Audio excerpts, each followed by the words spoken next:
The Adventures of Huckleberry Finn by Mark Twain. Chapter 13.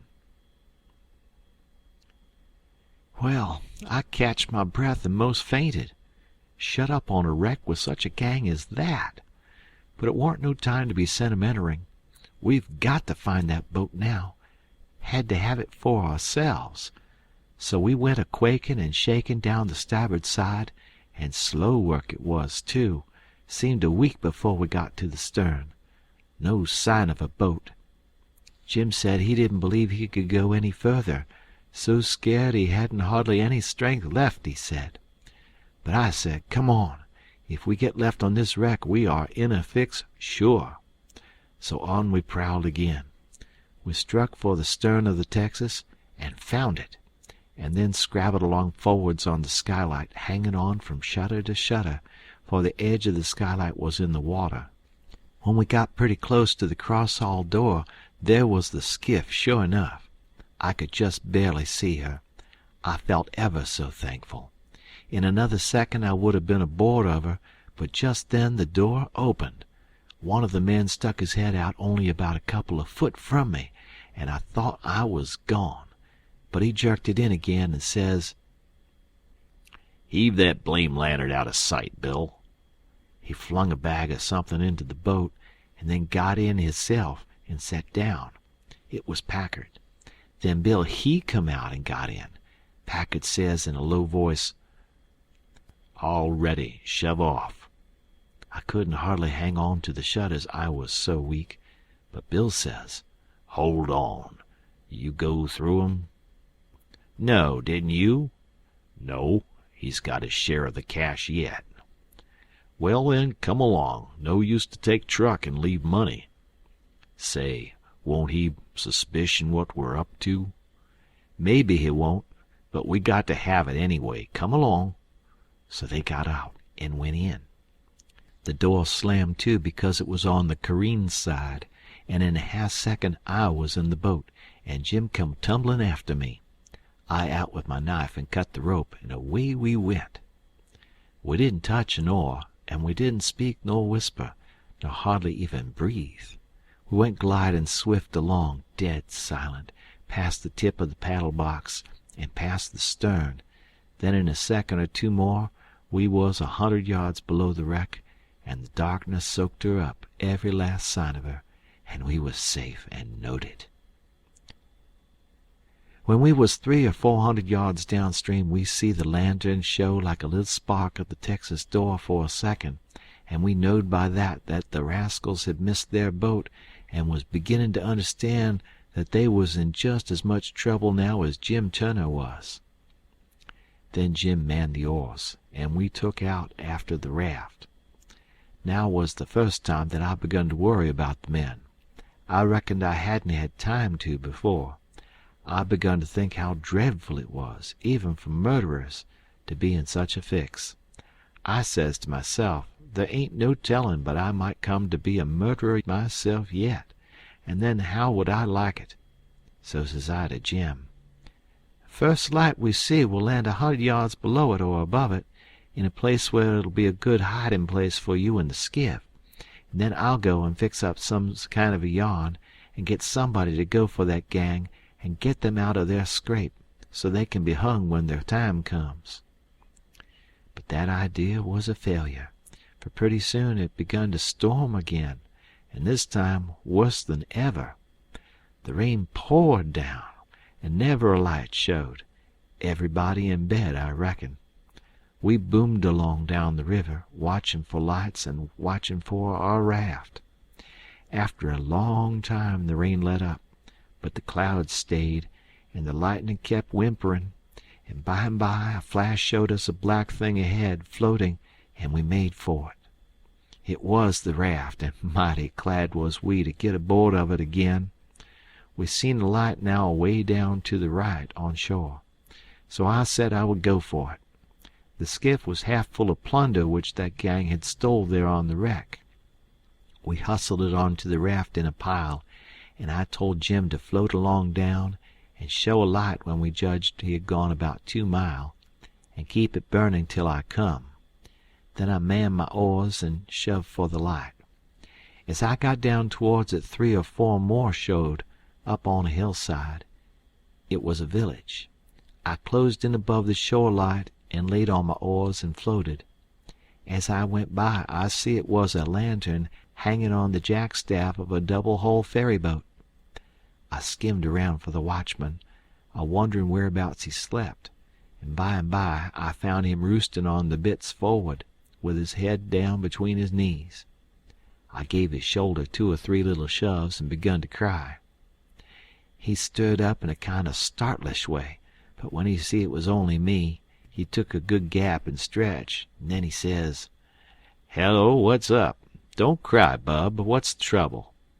I says, "Pap and Mam and Sis and—" Then I broke down. He says, "Oh, dang it all, don't take on so. We all has to have our troubles, and this'll come out all right. What's the matter with 'em?" Are you the watchman of the boat?" "Yes," he says, kind of pretty well satisfied like. "I'm the captain and the owner and the mate and the pilot and watchman and head deckhand. Sometimes I'm the freight and passengers. I ain't as rich as old Jim Hornbeck, and I can't be so blame generous and good to Tom, Dick, and Harry as what he is, and slam around money the way he does. But I've told him many a time I wouldn't trade places with him. For, says I, a sailor's life's a life for me, and I'm derned if I'd live 2 mile out of town, where there ain't nothin' ever goin' on, not for all his spondulics, and as much more on top of it. Says I broke in and says, "They're in an awful peck of trouble, and—" "Who is?" "Why, Pap and Mam and Sis and Miss Hooker, and if you'd take your ferryboat and go up there—" "Up where? Where are they?" "On the wreck." "What wreck?" "Why, there ain't but one." "What? You don't mean the Walter Scott?" "Yes." "Good land, what are they doing there, for gracious sakes?" "Well, they didn't go there a purpose." "I bet they didn't. Why, great goodness, there ain't no chance for 'em if they don't get off mighty quick. Why, how in the nation did they ever get into such a scrape?" "Easy enough. Miss Hooker was a-visitin' up there to the town." "Yes, Booth's Landing. Go on." "She was a-visitin' there at Booth's Landing, and just in the edge of the evening she started over with her nigger woman in the horse ferry to stay all night at her friend's house, Miss what you may call her, I disremember her name, and they lost their steerin' oar and swung around and went a-floatin' down stern first, about 2 mile, and saddle-bagsed on the wreck, and the ferryman and the nigger woman and the horses were all lost, but Miss Hooker, she made a grab and got aboard the wreck. Well, about an hour after dark, we come along down in our trading scow, and it was so dark we didn't notice the wreck till we was right on it, and so we saddle-bagsed, and all of us was saved but Bill Whipple, and oh, he was the best creature. I most wished it'd been me, I do." "My George, it's the beatin'est thing I ever struck. And then what did you all do?" "Well, we hollered and took on, but it's so wide there we couldn't make nobody hear. So Pap said somebody got to get ashore and get help somehow. I was the only one that could swim, so I made a dash for it, and Miss Hooker, she said if I didn't strike help sooner, come here and hunt up her uncle, and he'd fix the thing. I made the land about a mile below, and been fooling along ever since, trying to get people to do something, but they said, 'What, in such a night and such a current? There ain't no sense in it. Go for the steam ferry.' Now, if you'll go and—" "By Jackson, I'd like to, and blame it, I don't know but I will. But who in the dingnation's a goin' to pay for it? Do you reckon your Pap—" "Why, that's all right.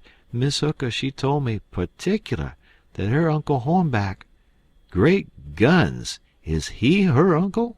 Looky here, you break for that light over yonder way, and turn out west when you git there, and about a quarter of a mile out you'll come to the tavern. Tell 'em to dart you out to Jim Hornback's, and he'll foot the bill.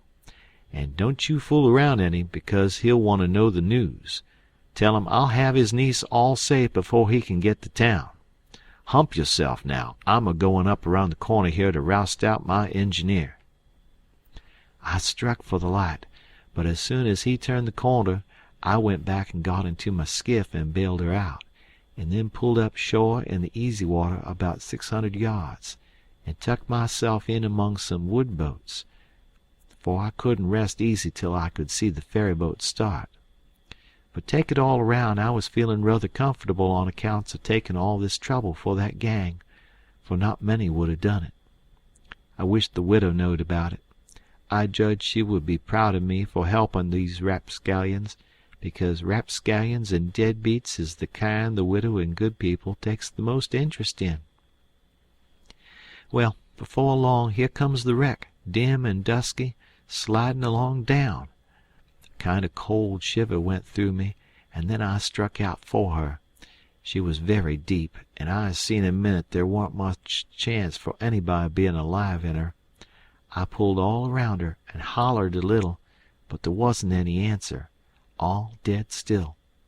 I felt a little bit heavy-hearted about the gang, but not much, for I reckon if they could stand it, I could.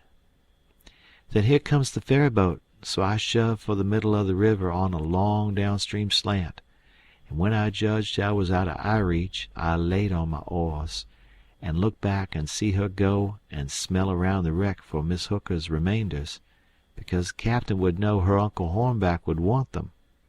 And then pretty soon the ferryboat give it up and went for the shore, and I laid into my work and went a-booming down the river. It did seem a powerful long time before Jim's light showed up, and when it did show it looked like it was 1,000 mile off. By the time I got there the sky was beginning to get a little gray in the east, so we struck for an island and hid the raft and sunk the skiff, and turned in and slept like dead people. End of chapter.